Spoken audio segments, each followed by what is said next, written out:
여러분들 테슬라처럼 살고 싶진 않으실 거 아니에요.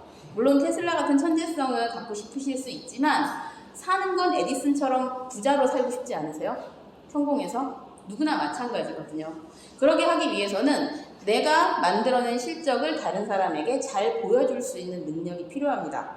그리고 그 기본이 되는 능력이 바로 글쓰기예요.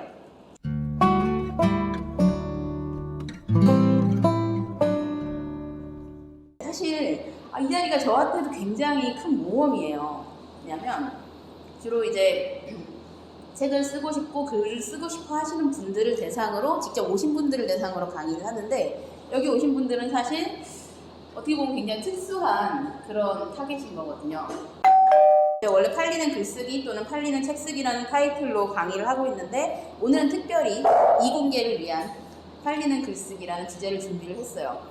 굉장히 고민을 좀 많이 했거든요. 사실 이공계들에게 필요한 글쓰기란 게 무엇일까? 흔히 이공계생들은 글을 잘 못 쓴다, 글쓰기를 어려워한다, 뭐 이런 식으로 생각을 많이 하시는데, 글쎄요, 사실 저는 그렇게 생각하진 않아요. 왜냐면 제가 좋아하는 많은 그 작가분들, 이공계 출신 많고, 제가 가장 좋아하는 책이 이제 칼 세이건의 코스모스인데, 읽어보셨나요? 어떤 인문학자보다 굉장히 멋진 글을 쓰는 그런 과학자잖아요. 그 밖에도 과학자 출신 작가들이 되게 많아서 이공계가 글을 못 쓰진 않는 것 같아요. 근데 전반적으로 표현하는 방식이 아무래도 그 글로 표현하는 방식이 익숙하진 않은 거겠죠. 그래서 오늘 그거에 대해서 어떤 식으로 전달을 해드릴까 고민을 좀 했습니다. 가장 먼저 해드리고 싶은 이야기는 이거예요. 여러분들이 글을 왜 쓰는가에 대해서 좀 생각을 해보셨으면 좋겠어요. 물론 지금 아마 그러게요, 왜 쓸까요? 라고 생각을 하실 것 같은 느낌이 좀 들긴 들어요. 이해합니다, 여러분. 솔직히. 그죠? 그 교수가 오라고 했으니까 와서 앉아도 듣긴 듣겠는데, 과연 이것이 나에게 무슨 도움이 될 것인가? 나는 뭐 이해해요, 그런 심정. 하지만 그래도 여러분들이 글쓰기에 대한 관심을 가지셔야 되는 이유는 글쓰기가 모든 것의 기본이기 때문이죠. 한번 물어볼게요. DC의 라이벌은 뭘까요? 마블.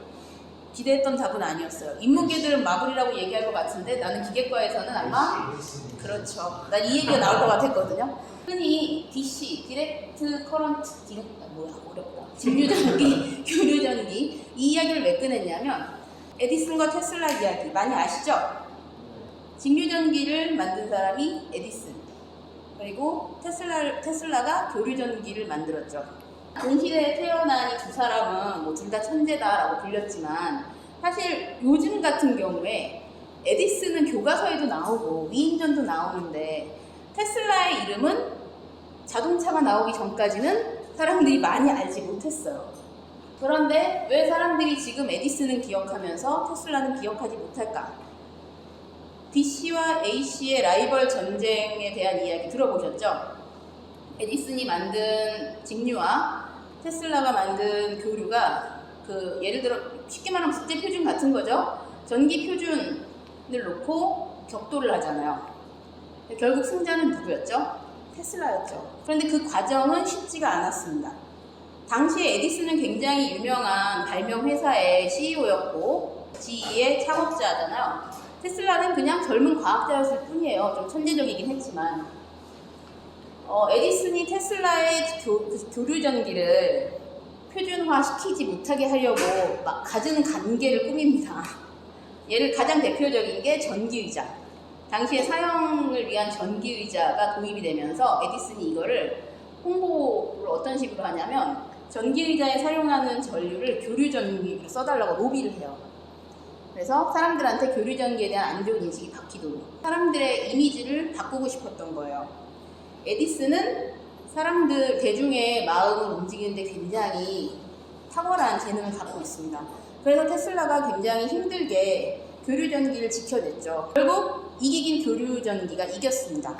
에디슨은 직류와 교류 싸움에서는 졌지만, 이후 에디슨은 승승장구하면서 발명뿐만 아니라 사람들에게 존경하는 사람으로 남았지만, 테슬라는 어떻게 되었는지 아세요? 특허비도 못 받았고 당연히, 그리고 그 많은 아이디어들이 상용화되지 못했기 때문에 죽을 때는 그냥 허름한 호텔에서 혼자 쓸쓸히 죽었다고 해요. 이게 말년의 테슬라의 사진입니다. 굉장히 엄청난 천재였지만 대중의 관심을 받지는 못했어요. 가장 큰 차이는 뭘까요? 기술력이었을까요? 기술력은 절대 아니죠. 제가 여러분한테 드리고 싶은 말은 이겁니다.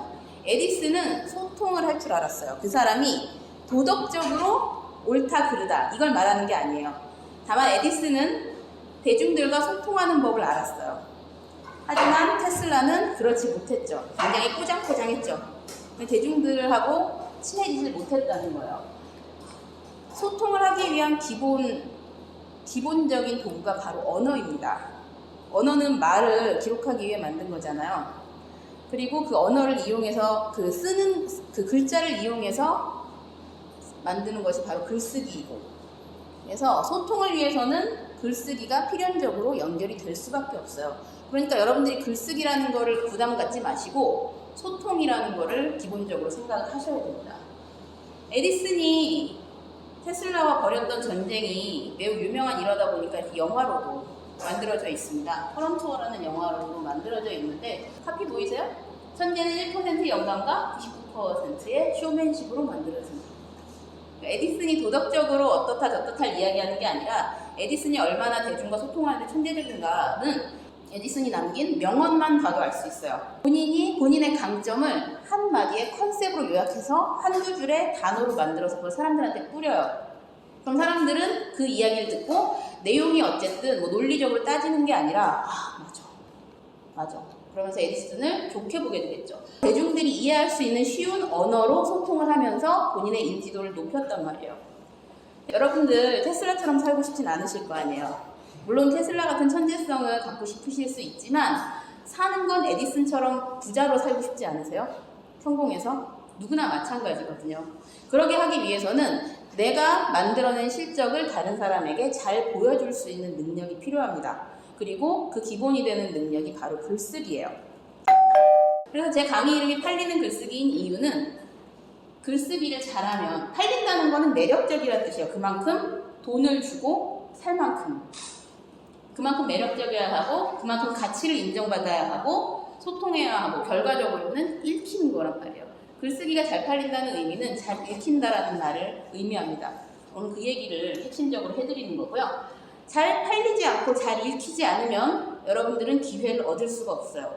여러분들이 아무리 좋은 내용을 가지고 좋은 과학기술을 개발했다 하더라도 세상이 알아주지 않으면 소용이 없습니다.